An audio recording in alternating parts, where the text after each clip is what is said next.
update dunia kripto 13 Desember 2021. Nah, seperti biasa ya, kita rekap dulu kemarin gimana. Dan memang ternyata mengikuti lagi ya, sesuai analisa kita. Turun, terus naik, breakout gitu ya. Nah, sayangnya pagi ini langsung dibanting. Nah, tapi kita udah benar ya, kira-kira ya. Ini pun resistennya udah ya hampir bagus lah. Cuma harapannya kemarin itu memang biasanya kalau setelah breakout memang harus retest sih, tapi nggak retest sedalam ini juga. Kaget juga saya begitu bangun langsung dibanting seperti ini. Ya, but it's okay lah ya, namanya begitulah kripto. Kita coba lihat untuk hari ini seperti apa. Halo teman-teman, nama saya Riko. Bagi yang pertama kali baru nonton video saya, di sini saya biasanya membahas mengenai makroekonomi, dunia investasi, dan terutama di dunia kripto. Dan saya usahakan update setiap harinya ya, di pagi hari biasanya. Untuk pergerakan misalnya market kripto ini ke arah mana untuk hari ini. Oke, kalau kita lihat dari sini, terus kalau kita bandingkan dengan BTCD ya, itu sama nggak? Masih ada juga kan panahnya. Nah, begini, itu turun sedikit ya. Kalau saya harapkan turun begini, terus langsung naik. Ya, naik juga sih. Ya, samalah. Karena memang BTC naik, saya juga berpendapat bahwa ini naik gitu kan. Ternyata hari pagi langsung dibanting lagi. Berarti sesuai analisa semua ya untuk hari ini. Nah, jadi kalau hari ini biasa screening berita dulu. Ini oke, first mover. Kita lihat ada apa namanya perubahan apa, recovery. Nggak begitu menarik. Kita lihat dari sini. Nah, ini ada apa namanya Bitcoin Trading Matrix ya. Jadi ada matrix dari analis Coin Telegraph ini bilang bahwa BTC ini sudah bottom katanya, sudah paling bawah harganya. Kenapa? Yang pertama itu dia pakai margin. Ini adalah Bitfinex BTC margin long total percentage. Nah, jadi persentase orang yang ngelong di Bitfinex kira-kira begitu ya. Nah, kalau kita lihat ini kenaikannya cukup lumayan ya. Ini waktu crash. Nah, ini kan 4 Desember kemarin crash terus dari sana orang positif nih kayaknya trader-trader ngelong semua. Which is bagus ya. Dan memang ini masih berada di sini 90%-an lebih berarti. Itu kalau dilihat dari Bitfinex tentunya. Kalau di seluruh exchange mungkin beda ya. Jadi masih banyak yang ngelong.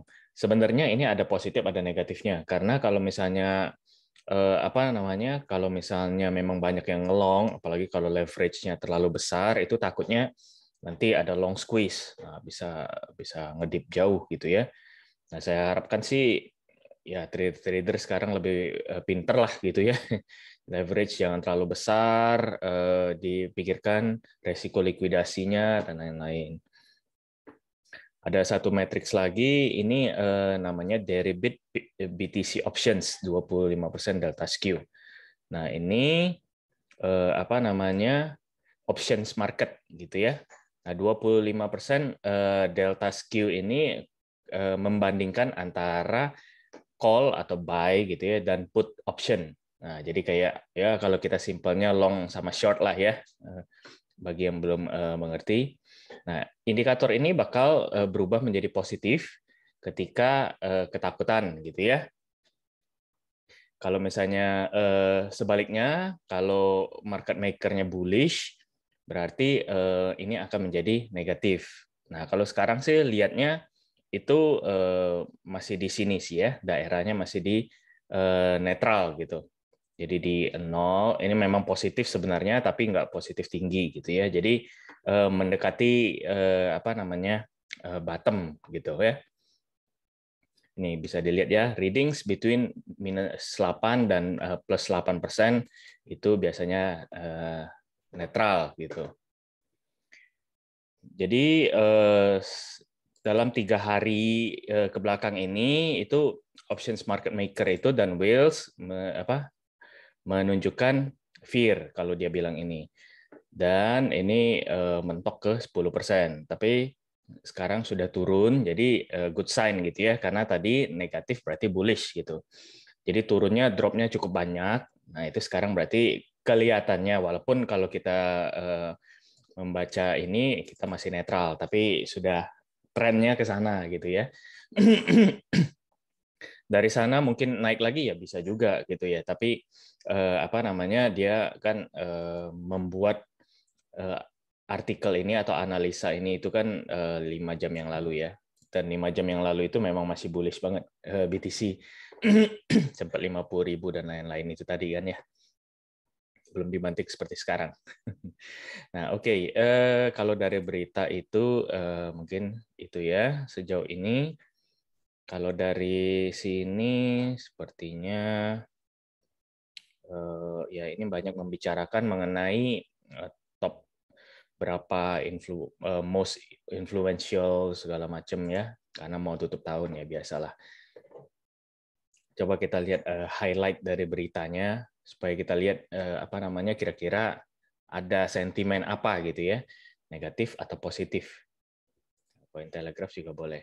Ini saya lihat artikelnya bagus, jadi makanya saya udah persiapkan dulu nih. Ya, AWS turns crypto exchanges online, Susi CTO ini resign, itu ya nggak begitu sentimen kurang bagus untuk Susi sebenarnya. Oke, reinvent crypto for institutional investors. Oke. Nah, ini ada malahan yang bilang ETH bisa turun ke bawah 3K sebelum akhir 2021. Aduh, apa ya? Nah, kalau dari analis ini bilang bahwa ETH ini berada di apa? Rising wedge. Jadi ini bisa bearish reversal ya. Jadi memang agak berbahaya secara teknikal. Jadi kalau misalnya dia breakdown ke bawah, itu ya bisa-bisa sampai ke berapa itu? Ada kelihatan nggak ya? Wah, di bawah 3.000 memang 2.000-an ya. Ini weekly, jadi menarik sih lihat ini. Nah, mungkin bisa jadi pertimbangan bagi teman-teman yang pegang ETH ya. Ya, hati-hati aja. Nah, jadi terus mengapa ini apa namanya bisa bearish? Yaitu masih urusan the Fed ya, seperti yang kita bahas kemarin-kemarin lah pokoknya. Nah, jadi tanggal 14 Desember ya, ini akan dibahas. Saya ingatkan lagi, berarti besok atau mungkin di sini tanggal 15 nanti saya pastikan lagi. Jadi ya ini memang masih ditunggu, banyak yang masih wait and see sih, makanya nggak begitu volume juga. Ya mungkin kemarin juga weekend jadi agak slow, walaupun naik ya sebenarnya. Coba kemarin sentimen kemarin itu di bawah hari ini gitu, saya lebih kita bisa lebih tinggi lagi gitu ya. Cuman sayangnya ya itulah weekend nggak pas timingnya. Oke, jadi nah kalau dibilang bakal tapering off kira-kira beberapa bulan lebih cepat. Nah, itu memang orang takutnya begitu. Ini memang kemungkinan besar sih bisa jadi negatif, karena banyak yang antisipasi seperti itu ya. Karena nggak ada alasan bahwa dia nggak mempercepat tapering gitu. Kalau melihat data kemarin gitu ya, inflasi terakhir itu ya. Cuman ya nggak tahu lah kalau misalnya mereka, the Fed itu nggak mau membuat market panik ya bisa jadi toh. Oke, kita antisipasi itu ya, udah ya.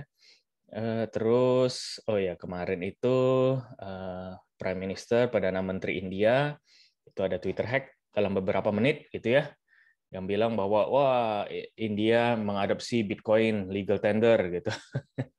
Jadi seperti apa? Seperti si El Salvador gitu ya.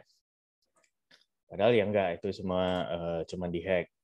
Dan bakal giveaway katanya airdrop berapa banyak gitu ya, biasalah itu scam doang. Oke, sekarang kita lihat ke Fear and Greed. Berarti dari berita begitu ya, sejauh ini masih apa namanya kurang bagus, tapi yang tadi bagus itu apa yang bilang bottom itu tadi. Jadi kira-kira kita ada bayangan 46. Nah, saya juga masih sekarang sampai sekarang pun support 46 itu masih jadi patokan. Kalau jebol lagi itu memang bahaya sekali. Fear and Greed naik 1 poin. Cuma ini memang ini baru sih, berarti dia kan per 24 jam, berarti baru diupdate tadi ya, 2 jam yang lalu, 2 jaman. Naik ya ke 28, which is good. Tapi memang kita lagi dibanting, mungkin hari ini, oh sorry, baterai lagi low. Sebentar, saya cas dulu ya.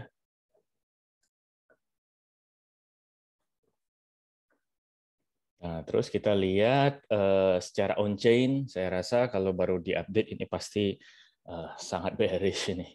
Kalau langsung dibanting seperti ini. Cuma kita cek deh datanya seperti apa ya. Terus ini juga apa namanya open interest, wah malahan turun. Funding rate agak naik, LTH SOPR turun, ya flat lah ya, not good.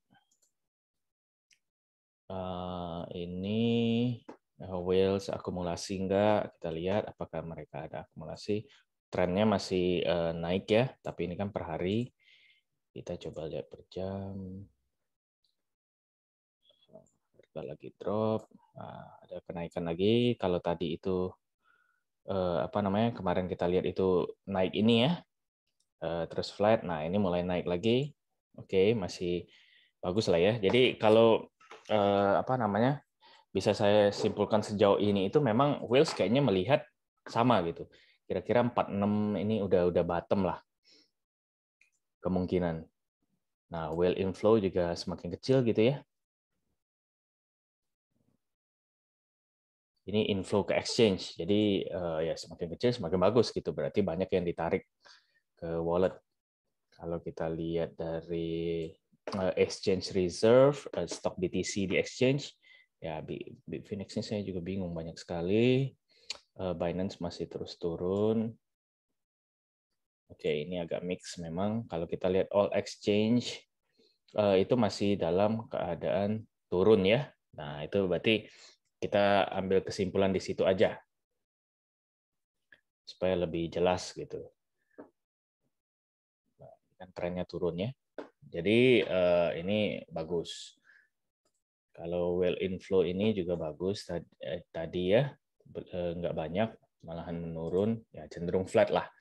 Kalau whale flow ini naik. Nah, kalau dilihat dari sini kelihatannya sejauh ini bagus ya. Kalau dari sini bullish kita lihatnya. Nah, ini sentimen sangat bearish. Oke, on-chain ya. Futures, oke, bullish satu. Oke, jadi ini agak mix. Dari berita tadi, apa namanya, ada bearish, ada bullish gitu ya. Terus juga BTC. Kalau secara ini kan lebih banyak bullish, tapi di on-chain bearish, ini juga banyak flat. Jadi kita masih inilah apa namanya hari ini agak lebih susah nih. Tapi kita coba cek secara teknikal ya.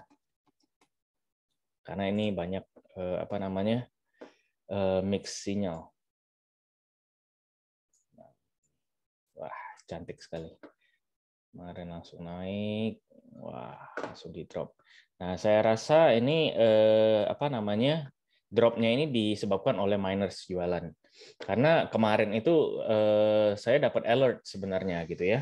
Saya kan ada alert memang spesial untuk melihat kalau misalnya banyak apa namanya BTC yang keluar dari wallet miners ke exchange gitu.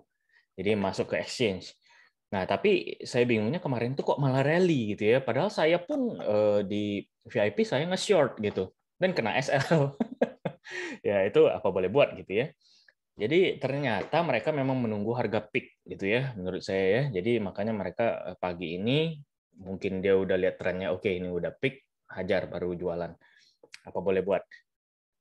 Itu memang apa namanya? Ya, memang mereka juga cari untung gitu kan, nggak mau jual waktu murah gitu. Wajar lah. Oke, kalau dari satu hari ini masih bearish. 4 jam bearish. 1 jam ya bisa semua bearish ini. Iya, karena turunnya kan lumayan dalam. Oke, semua indikator bearish. Yang tadi mix, ini ada bullish, ada bearish. Agak lebih menarik hari ini. Nah, kalau kita lihat sekilas ya, seperti biasa, kita kalau coba lihat yang agak lebih panjang, one day misalnya, time frame-nya, nah masih kelihatan ya, memang walaupun dia udah tembus breakout, nah ini kan biasanya retest. Nah, kita biasanya, kalau saya sering sekali mengambil posisi ngelong lagi ini untuk ini. Karena ini harusnya retest balik lagi, kecuali dia apa namanya ya masuk jauh. Tapi kita coba lihat ya. Nah, ini memang sudah ini lagi sih, udah breakdown ke bawah lagi. Nah, tapi masih kuat support yang ini ya. Support di 48.500 lah, sama Bollinger tengah gitu. Nah, yang perlu diperhatikan itu kita lihat candle berikutnya ini. Kalau misalnya dari indikator tadi ya jelas pasti bearish semua. Tapi karena kita lihat mix ya, dari on-chain itu bearish, crypto fear and greed itu menunjukkan optimisme walaupun cuma 1 poin naik ya. Jadi ini mix sinyal. Kalau yang tadi kita lihat dari CryptoQuant semua ini lebih banyak ke bullish. Jadi saya rasa yang paling pas itu kita nanti lihat candle berikutnya. Nah, candle berikutnya ini menentukan antara kalau misalnya dia bisa breakout, itu berarti kita balik lagi ke bullish. Nah, jadi kalau misalnya mau ambil posisi, saya rasa ya paling tepat di candle berikutnya ya. Terus berarti candle berikutnya itu mungkin jam 11-an. Itu lebih kelihatan optimisme atau pesimisme gitu. Nah, jadi kalau ini masih belum kelihatan sama sekali dan pasti otomatis lebih bearish. Jadi kita patokannya ini support. Patokannya support 48.500. Kalau misalnya ini jebol ke bawah, ya udah berarti kita skenario-nya bearish. Nah, untuk kali ini kita bikin 2 skenario. Misalnya dari sini nanti ke sini terus dia tembus, ya berarti kemungkinan begini. Ya, itu kalau skenario bullish. Skenario bearish-nya ya langsung turun. Naik sedikit, resisten, turun lagi.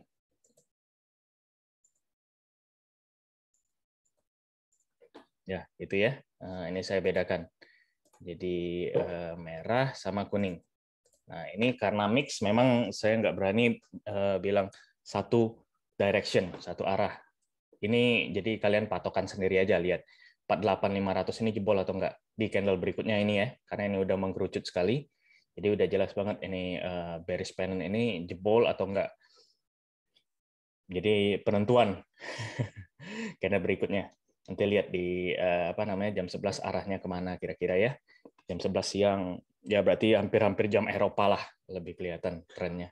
Kalau ini Asia kan berarti jualan semua nih. Oke, itu kalau BTC ya, 2 skenario. BTCD,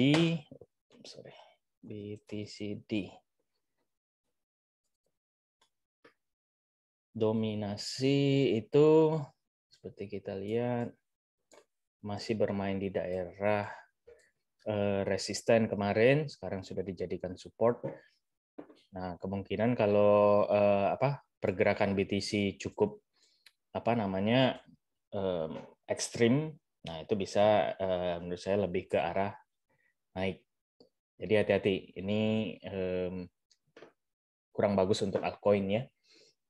Jadi kalau misalnya BTC naik pun dan ini naik kayak kemarin, altcoin nggak begitu gimana gitu. Walaupun ya naik juga, tapi nggak begitu rally-nya gila-gilaan kan, karena naiknya lumayan gitu. Nah ini untungnya kita masih ditolong oleh satu candle merah ini ya. Jadi waktu tadi turun, ya altcoin nggak gitu parah-parah banget lah, karena dominasi juga ikut turun. Mungkin ada beberapa juga BTC yang dijual itu ke pair altcoin gitu ya, jadi makanya dominasinya ikut turun. Nah hari ini jadi lebih sedikit ngeri ya kalau saya lihat sih, karena ini penentuan. Nah sejauh ini memang kalau dari indikator negatif semua, jadi kemungkinan warna kuning gitu. Cuman karena saya lihat di sini tadi itu sama berita ada yang bullish juga, ya kita inilah masih optimis gitu ya. Ada skenario optimisnya. Cuman saya memang lebih ke kayaknya warna kuning. Ya, mungkin ada pantulan, cuma nggak kuat, turun lagi. Nah, kecenderungannya saya ambil skenario warna kuning sih. Ya, kalau warna merah juga bagus lah, lebih bagus gitu ya.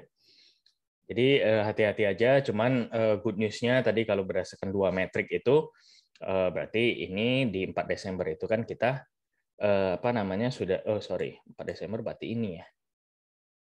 Ya, 4 Desember yang bikin week begini. Nah, kalau sejauh ini kan berarti di 46.000 masih ya, sekitaran sini tuh.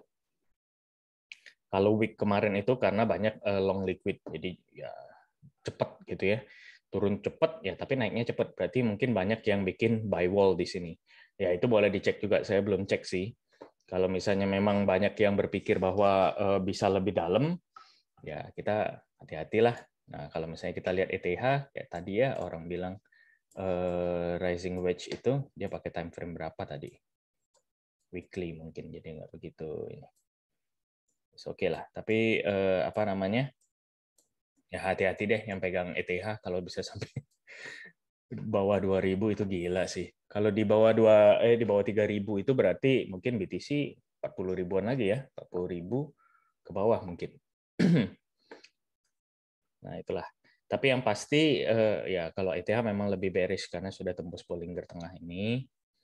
Terus juga nggak ada support gimana lagi. Nah, ini pun sudah deket ya dengan yang kalau tadi kalau BTC agak jauh ya 46.000 masih. Kalau ini kan udah deket banget nih kalau kita lihat. Jadi kalau BTC membuat satu apa namanya ekstrim koreksi lagi, dia pasti lebih dalam nih. Jadi hati-hatilah. Nah, kalau BTC kan masih nggak begitu gimana ya kita lihatnya ya, masih kayaknya ada jeda di sini. Dan ini pun pas banget masih mantul. Tapi ya itu ya, konfirmasi di candle berikutnya aja, itu lebih aman. Atau kalau jangan dipaksa juga udahlah gitu ya. Kalau nggak harus trading. Nah, bagi yang kemarin ada serok-serok segala macam itu ya, saya pun begitu. Tapi kemarin saya sempat jual, jujur aja. Jadi di sini saya sempat jual, nggak mentok sampai puncak banget. Saya jual aja, sudah untung saya jual. Terus saya ada beli lagi karena saya takut dia rally lebih jauh ya. Belinya tadi pagi sih, kemungkinan di sini. Nah, saya ada beli, tapi nyicil baru. Totalnya ngedrop jauh juga ya. Saya beli alt by the way. Jadi bukan beli BTC, ngedrop lumayan juga. Tapi memang saya lebih fokusnya ke staking ya. Jadi saya mau cicil, ya saya harapin justru dia turun lebih jauh lah. Jadi saya bisa beli lagi lebih banyak altnya, terus saya mau staking aja. Nanti kalau dia udah mantul, kena bottom, udah kita passive income.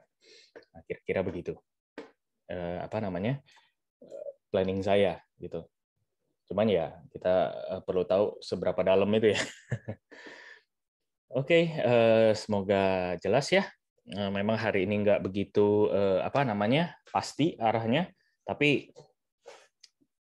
karena ada skenario ini kalian lebih hati-hati lah. Kalaupun memang mau ambil posisi ya mungkin waktu kalau misalnya nih ya skenario bagus, itu pun masih kita ambil posisi kayak sekarang lah 48.600-an gitu ya. Jadi waktu dia misalnya sudah recovery turun lagi, ini kalau skenario panah merah ya turun lagi, nah itu boleh kita ambil posisi nyicil lagi gitu. Saya tadi ambil di sini karena saya pikir udah retest, ya dia mau balik lagi gitu. Ternyata lebih dalam lagi. Apa boleh buat gitu ya. Oke, sekian dulu dari saya.